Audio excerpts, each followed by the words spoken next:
Hey, what's up everyone?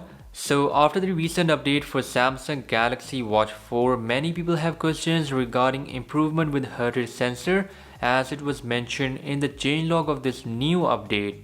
By the way, I'm talking about that recent 400 megabyte DUJ update which also has new watch faces.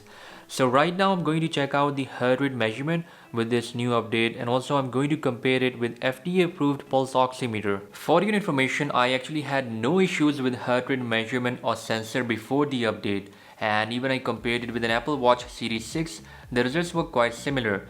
Maybe with this new update Samsung has enhanced the background measurement, but let's test out. Anyways, here I'm going to test out the heart rate measurement on my Samsung Galaxy Watch 4. So let's see what Samsung has done with this new update. So just tap on measure and now it has started up. Also the pulse oximeter here on my finger is running at the same time, showing me about 102 beats per minute. So let's see what's on the watch. And here we have 106 beats per minute, while on the pulse oximeter we have 104 beats per minute. You can see that the results are quite neck and neck. Of course the heart rate changes every second, so we have to keep that thing in mind. And if you're having some sort of issues while taking this reading, make sure the watch is snug fit, not too tight, not too loose.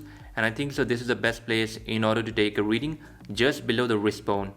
So try this out and let me know in the comments below that what reading you have on your watch. So guys, that was about it for today's episode. I hope you liked it, and I'll be also comparing the TicWatch Pro 3 Ultra GPS with Samsung Galaxy Watch 4. So make sure you subscribe and stay tuned for that. With that being said, I'll catch you guys in the next one. Until then, bye bye.